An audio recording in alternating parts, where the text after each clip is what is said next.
Graça e paz, meus amados irmãos, minhas amadas irmãs.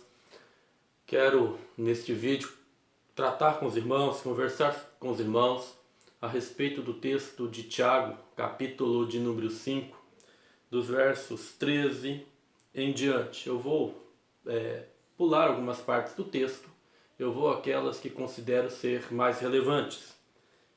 Nos diz assim a palavra do nosso Deus: está alguém entre vós sofrendo ou aflito? Faça oração. Nós temos encontrado na nossa nação muitas pessoas que estão aflitas. Talvez você que me ouve seja alguém que está com algum tipo de aflição dentro do seu coração. Então é tempo de orar. Diz mais: está alguém entre vós doente? Chame os presbíteros da igreja e estes façam oração sobre ele, ungindo-o com óleo em nome do Senhor. E a oração da fé salvará o enfermo. Nós temos muitas pessoas enfermas na nossa nação, que carecem, meus amados, da nossa intercessão. Nós temos uma nação que está doente, que carece da nossa intercessão. E o texto vai dizer mais. O texto nos diz assim: muito pode, por sua eficácia, a súplica do justo. Elias era homem semelhante a nós, sujeito aos mesmos sentimentos ou paixões, e orou com instância para que não chovesse sobre a terra, e por 3 anos e 6 meses não choveu, e orou de novo, e o céu deu chuva, e a terra fez germinar os seus frutos. Nós vemos aqui a importância da intercessão, e quando nós olhamos para a história da igreja, para a história do povo de Deus, os maiores santos frequentemente eram os maiores intercessores, porque eram pessoas que estavam próximas do coração de Deus. Eu sei que você é alguém que está próximo do coração de Deus. Por isso, esta palavra é dirigida a você que é um crente no Senhor Jesus, a você que é temente a Deus, a você que crê no poder da oração. E muito mais do que no poder da oração, você crê no poder do Deus que ouve as tuas orações. Se há algo, meus amados irmãos, que Deus pode fazer, e Ele sempre faz, é responder às orações do seu povo.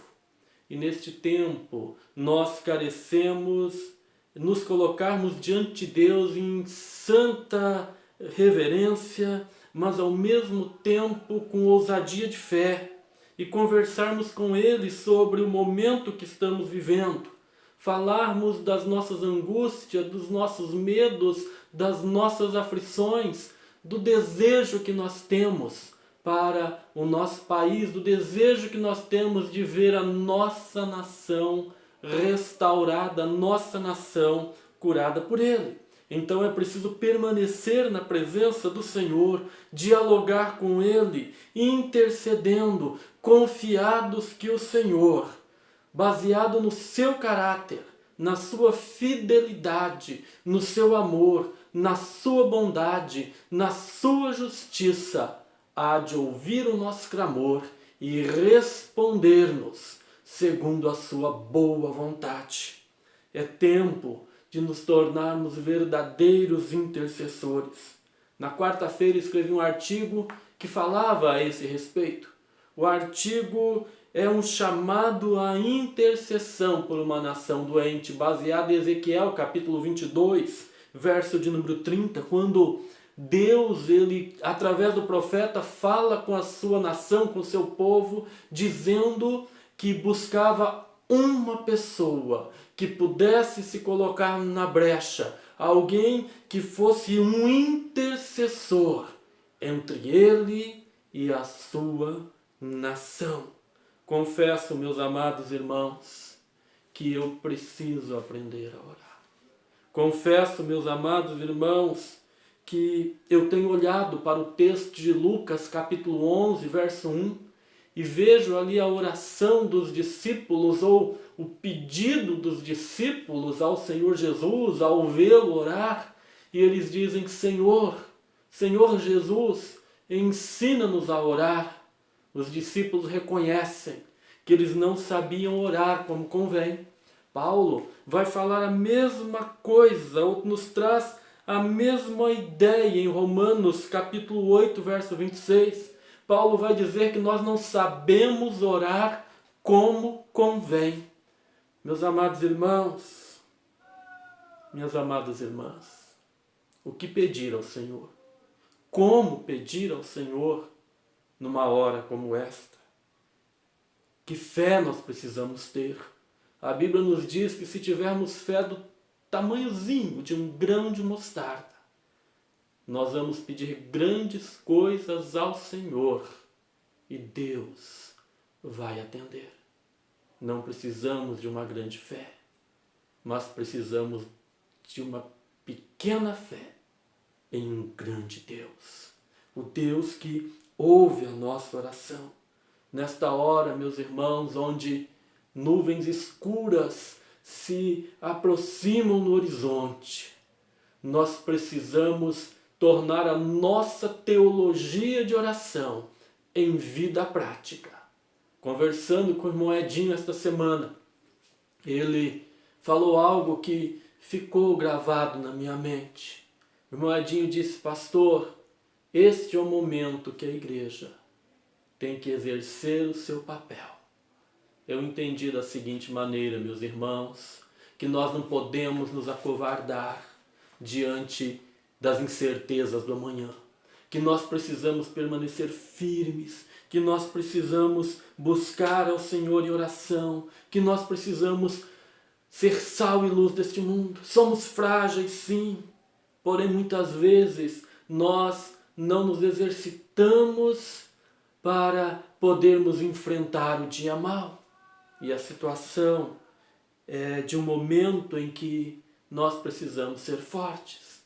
Quando eu olho para a palavra do Senhor em Romanos 8, 26, que já citei aqui, o apóstolo Paulo, ele, nas suas palavras inspiradas pelo Espírito do Senhor, ele traz ânimo ao nosso coração quando ele diz: também o Espírito semelhantemente nos ajuda nas nossas fraquezas. Não sabemos orar como convém, mas o Espírito do Senhor intercede por nós com gemidos inexprimíveis. Meus amados irmãos, Abraão era um homem fraco e ele orou ao Senhor, intercedeu por Ló e Deus ouviu a sua oração. Moisés era um homem fraco e ele orou e Deus ouviu a sua oração, tendo misericórdia do povo. Elias era um homem sujeito às mesmas paixões, sentimentos, tentações e fraquezas que nós, e ele orou com fervor e Deus ouviu a sua oração.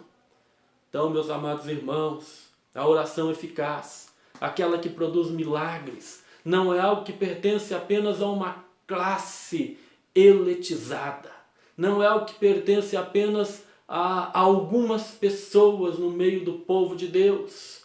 É algo que pode ser usufruído, é algo que pertence a todos os crentes. Todos os crentes podem orar e vão obter do Senhor os mesmos resultados, se orarem com fé, se orarem com fervor. Queridos, estamos vivendo uma situação talvez nunca antes enfrentada pelo mundo, nunca antes enfrentada ou vivenciada no nosso país. A nossa nação enfrenta uma pandemia e podemos ter aí, daqui a algum tempo, uma das maiores recessões econômicas da nossa história, e nós como crentes, nós precisamos olhar para tudo isso, mas olharmos com fé. Olharmos para o mundo, mas olharmos com compaixão. Compaixão por quê? Porque a ciência, a tecnologia, os recursos financeiros não estão sendo suficientes para resolver a situação atual. Infelizmente, esse é o quadro trágico que se desenha à nossa frente. É hora, amada Igreja de Cristo, de clamar socorro dos céus. É hora de clamar pelo socorro divino. É hora, meus amados irmãos, de nos unirmos a Deus em oração. Os batistas brasileiros já fizeram isto na segunda-feira passada. Os batistas norte-americanos também o fizeram na segunda-feira, de segunda para terça, 24 horas de oração. Nós estamos sendo conclamados pela nossa denominação, pessoas, líderes de várias denominações do nosso país, têm chamado o povo de Deus para um dia de jejum e oração pela nossa nação. Amanhã é este dia. E eu convido você a se unir a outros crentes, a outros irmãos, para clamarmos pela nossa nação. Meus amados irmãos, minhas amadas irmãs, se vocês puderem, jejue e ore.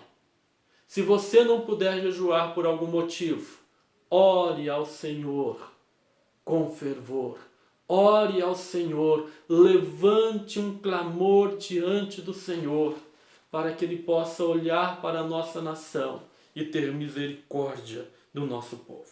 A Bíblia nos assegura que a oração de um justo, ela é poderosa em seus efeitos. A oração de um justo, ela tem grande poder e produz grandes resultados. Diz também a palavra do nosso Deus, que onde estiverem 2 ou 3 reunidos em meu nome, eu ali estarei.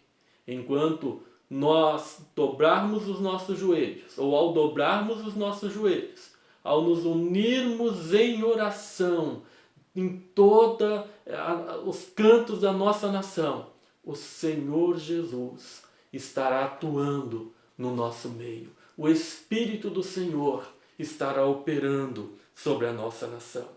Una-se a outros crentes, una-se a outros justos em oração. Este é o chamado do Senhor para esta hora. Este é o chamado do Senhor para este momento. O salmista diz: eleva os meus olhos para os montes. De onde me virá o socorro? O meu socorro vem do Senhor, que fez os céus e a terra. O salmista diz: olha, o meu socorro não vem dos recursos humanos. Os recursos humanos, eles podem ser usados por Deus, como são os médicos, a tecnologia e tudo aquilo que há na ciência. Mas o socorro verdadeiro, ele vem do Senhor.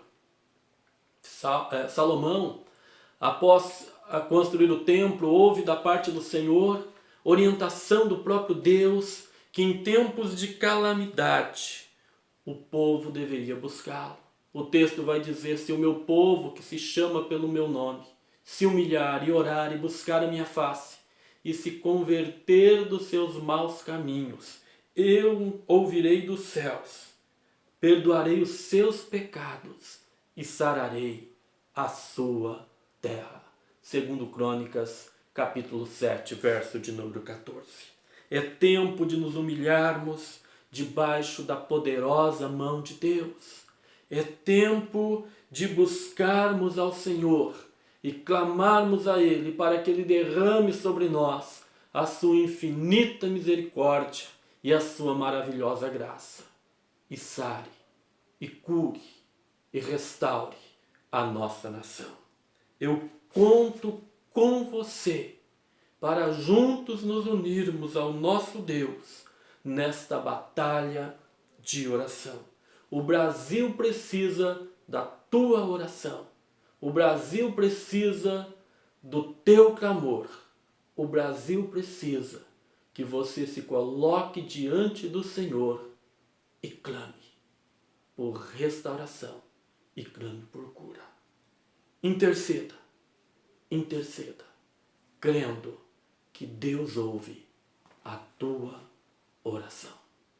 Que possamos nos unir, meus amados irmãos e irmãs, em um clamor pela nossa nação. E que o façamos no nome que está acima de todo nome, no nome de nosso Senhor e Salvador Jesus. Amém.